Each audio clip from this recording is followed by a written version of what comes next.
উৎপলজ্যোতি বৰা, ডিব্ৰুগড় বিশ্ববিদ্যালয়। মাননীয় অধ্যক্ষ মহোদয় আৰু মহামান্য সদন, অধ্যক্ষ মহোদয়, আজি সন্মানীয় বিৰোধী পক্ষৰ এগৰাকী সদস্যই আমাক কৈ থৈ যায় যে 1971 চনৰ মাজত অসমলৈ অহা প্ৰতিজন নাগৰিকক আমি বিদেশী বুলি চিনাক্ত কৰি বিতৰণ কৰিব পাৰিলে আমাৰ ভৱিষ্যতটো সুৰক্ষিত হ'ব। অধ্যক্ষ মহোদয়, আন এগৰাকী বিৰোধী পক্ষৰ সদস্যই আমাক কৈ থৈ যায় যে অসমীয়া জাতিটোক প্ৰত্যেকটো ক্ষেত্ৰত সংৰক্ষণৰ ব্যৱস্থা কৰিলে আমাৰ জাতিটোৰ ভৱিষ্যত সুৰক্ষিত হ'ব। কিন্তু অধ্যক্ষ মহোদয়, এই দুয়োটা কথা উল্লেখ থকা যেতিয়া আমি অসম চুক্তিখনৰ ৰূপায়ণৰ কথা কওঁ তেতিয়া তেওঁলোকে আমাক আমি সদনত বিৰোধিতা কৰে। অৰ্থাৎ অধ্যক্ষ মহোদয়, তেওঁলোকে নিজেই নাজানে যে এই সংৰক্ষণ আৰু এই বিদেশী বহিষ্কাৰৰ কামটো আমি অসম চুক্তি ৰূপায়ণৰ বাদ দি আন কোনো পদ্ধতি কৰিব নোৱাৰো। আজি বাস্তৱিকতাখিনি তেওঁলোকে বুজি পোৱা উচিত আছিল আৰু বুজি পাই আমাৰ সৈতে একমত হোৱা উচিত আছিল। সেইবাবে অধ্যক্ষ মহোদয় সমৰ্থন কৰিছো উত্থাপিত বিধেয়কখন।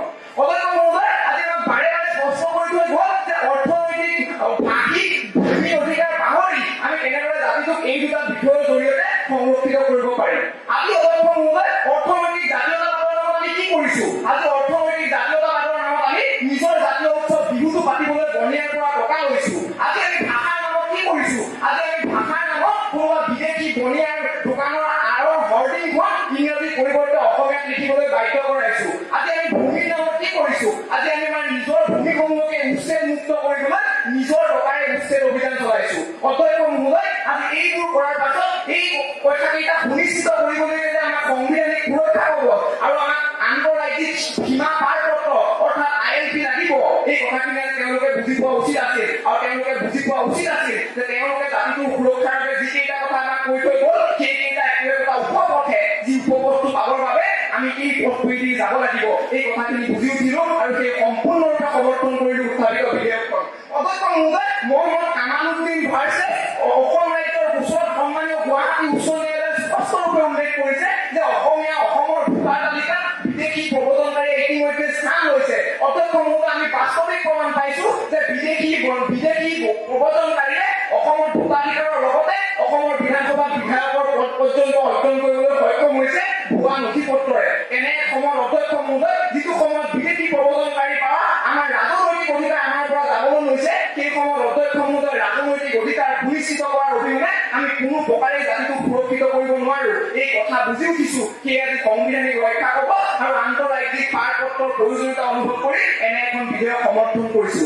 অধ্যক্ষ মহোদয়, আজি সন্মানীয় বিৰোধী পক্ষৰ সদস্যসকলে প্ৰায় সকলো সদস্যই আমাক অৰুণাচল, নাগালেণ্ডৰ উদাহৰণ দি থৈ গ'ল। তেওঁলোকে কৈ থৈ গ'ল যে আন্তঃৰাজ্যিক পাৰপত্ৰ থকাৰ পাছতো কিদৰে অৰুণাচল, নাগালেণ্ড, মণিপুৰ আদি সুৰক্ষিত নহয়। কিন্তু অধ্যক্ষ মহোদয়, নাগালেণ্ড আৰু অৰুণাচল চৰকাৰৰ প্ৰকাশিত তথ্য অনুসৰি সেই অৰুণাচল আৰু নাগালেণ্ডত 90% অধিক মানুহ ইতিমধ্যে খিলঞ্জীয়া হিচাপে প্ৰমাণিত হৈছে। কিন্তু অধ্যক্ষ মহোদয়, আজি আমি অসমীয়া মানুহে খিলঞ্জীয়া এটা প্ৰকৃত সংজ্ঞা বিচাৰি হাতাহাতি খাবলগীয়া হৈছে। অধ্যক্ষ মহোদয়, আমাৰ সংজ্ঞাটো নিৰ্ধাৰণ কৰিবলৈ আমাৰ সাংবিধানিক সুৰক্ষাৰ বাবে কি বাদ আছে? আজি সন্মানীয় বিৰোধী পক্ষৰ সদস্যসকলে আমাৰ ওচৰত স্পষ্ট কৰক।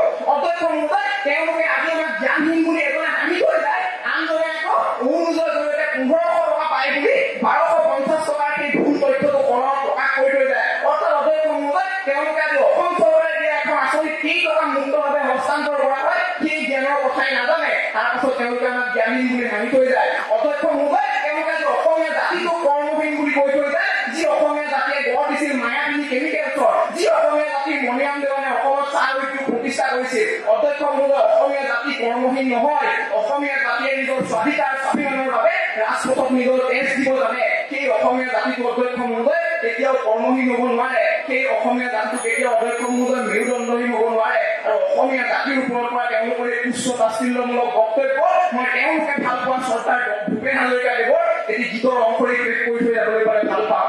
তই বিশ্বৰ শৰীৰত অংগু অংগ হলে বিশ্বই জানো ভাল পাব।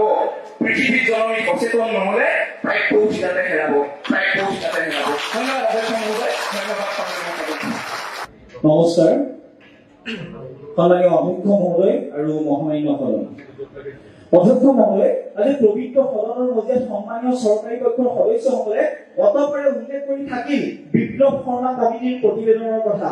অধ্যক্ষ মহোদয়, বিপ্লৱ শৰ্মা কমিটিৰ প্ৰতিবেদনত উল্লেখ কৰা হৈছে যে অসমত যদি সাংবিধানিক সুৰক্ষা কবচৰ অধীনত বিধানসভা যদি আসন সংৰক্ষণ কৰিব লাগে তেন্তে 80% 70ৰ পৰা 80% আসন সংৰক্ষণ কৰিব লাগিব তেতিয়া অসমত প্ৰকৃতাৰ্থত সাংবিধানিক সুৰক্ষা কবচ প্ৰদান কৰাটো সম্ভৱ হ'ব অধ্যক্ষ মহোদয় ইয়াৰ পিছত যদি আমি বিশ্লেষণ কৰি চাওঁ ইণ্ডিয়া চাহ ডিভাইচেছ ইউনিয়ন অফ ইণ্ডিয়া গোচৰৰ ৰায়দানত উচ্চতম ন্যায়ালয়ে ইতিমধ্যে আমাৰ সন্মুখত স্পষ্ট কৰি দিছে যে অসমৰ কোনো এখন ৰাজ্যতে 50%তকৈ অধিক সংৰক্ষণ প্ৰদান কৰিব নোৱাৰিব তেনে প্ৰেক্ষাপটত অধ্যক্ষ মহোদয় আজি বিপ্লৱ শৰ্মা কমিটিৰ প্ৰতিবেদনে সাংবিধানিক সুৰক্ষা কবচৰ ক্ষেত্ৰত বিধানসভাত যি সংৰক্ষণ প্ৰদান কৰিছে সেই সংৰক্ষণটো সাংবিধানিকভাৱে কোনোবাখিনি নহয় কোনোবাখিনি যে ব্যৰ্থ সেই কথাটো সন্মানীয় চৰকাৰী পক্ষৰ সদস্যসকলে জনাটো প্ৰয়োজন অধ্যক্ষ মহোদয় আজি এগৰাকী সন্মানীয় সদস্যই পবিত্ৰ সদনৰ মধ্যে উল্লেখ কৰিলে যে বড়োলেণ্ডৰ ভূমি 30,000 বিঘা চৰকাৰে পুঁজিপতি প্ৰদান কৰিছে আজিৰ সময়ছোৱাত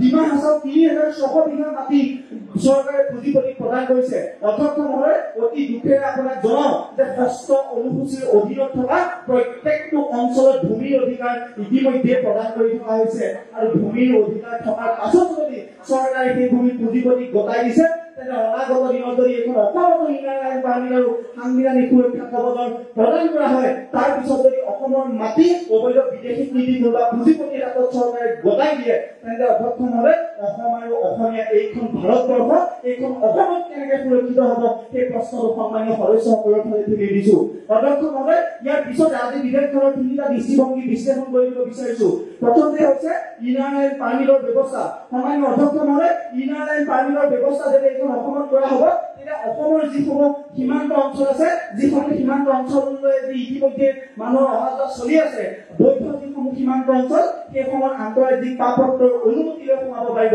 কিন্তু অধ্যক্ষ মহোদয় আমাৰ সমস্যাটো বৈধ সীমান্ত নহয় আমাৰ সমস্যাটো হৈছে অবৈধভাৱে ভাৰত বাংলাদেশ সীমান্তৰ পৰা আজি পৰ্যন্ত অসমলৈ কিমান মানুহ সোমাই আছে সেই অবৈধ ভাৰত বাংলাদেশ সীমান্তত আন্তঃৰাজ্যিক পাছপৰ্টৰ ব্যৱস্থা চৰকাৰে কৰিব পাৰিব নেকি আৰু যদিহে নোৱাৰে সেই অবৈধ বিদেশী আগ্ৰাসন অসমত ৰোধ কৰি অসমীয়া জাতি ভাষা সাহিত্য সংস্কৃতি কেনেকৈ ৰক্ষা কৰিব সেই প্ৰশ্নটো সন্মানীয় সদস্যসকলৰ ফালে এৰি দিছো অধ্যক্ষ মহোদয় ইয়াৰ পিছত আহিছে সাংবিধানিক সুৰক্ষা কবচৰ বিষয়টোলৈ আজি বিপ্লৱ শৰ্মা কমিটিৰ প্ৰতিবেদনে স্পষ্ট কৰি দিছে যে 1951 চনৰ পৰা 1971 চনলৈকে অসমে যি অবৈধ বিদেশী বোজা ল'লে তাৰ বাবে অসমক লাগিব সাংবিধানিক সুৰক্ষা কবচ কাৰণ সেই সময়ত 20 বছৰ প্ৰৱেশ কৰা লোকৰ বাবে আজি অসমৰ ভাষা সাহিত্য সংস্কৃতিৰ ক্ষতি হ'ল কিন্তু সন্মানীয় অধ্যক্ষ মহোদয় 1971 চনৰ পিছৰ পৰা যিমানখিনি মানুহ অসমত প্ৰৱেশ কৰিলে আৰু আজিৰ সময়ছোৱাত অধ্যক্ষ মহোদয় যেনে নাগৰিকত্ব সংশোধনী বিধেয়ক উল্লেখ কৰে যে 2014 বৰ্ষলৈকে আজিৰ সময়ছোৱালৈকে ভাৰতৰ সমান্তৰালভাৱে আফগানিস্তান পাকিস্তান আৰু বাংলাদেশৰ পৰা অহা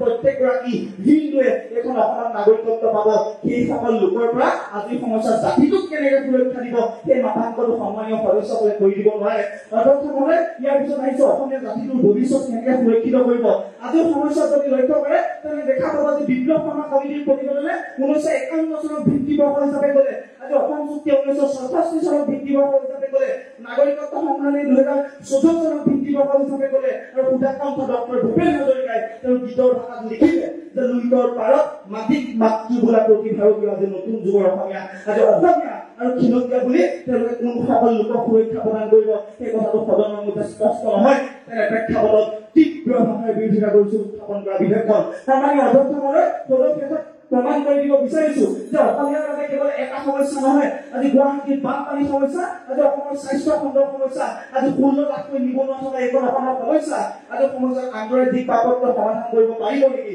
যদি সমাধান কৰিব নোৱাৰে তেন্তে অধ্যক্ষ মহোদয় আন কোনো বাতেই নাই বুলি পবিত্ৰ সদনৰ মধ্যে যি বিকল্প পথ সেই বিকল্প পথটো একেবাৰে স্তব্ধ কৰি পেলোৱা কাৰ্যসূচী তীব্ৰ ভাষাৰে পুনৰবাৰ বিৰোধিতা কৰি সদনত উপস্থিত প্ৰত্যেকগৰাকী সদস্যক আহ্বান জনাইছো আপোনালোক আমাৰ সৈতে একমত হওক আৰু পবিত্ৰ সদনৰ মজিয়াৰ পৰা বিধেয়কখন প্ৰত্যাখ্যান কৰি ভৱিষ্যতৰ দিনত অসমীয়া জাতি সুৰক্ষাৰ এক বিকল্প পথৰ সন্ধান কৰক ধন্যবাদ অধ্যক্ষ মহোদয় ধন্যবাদ মহামান্য সদন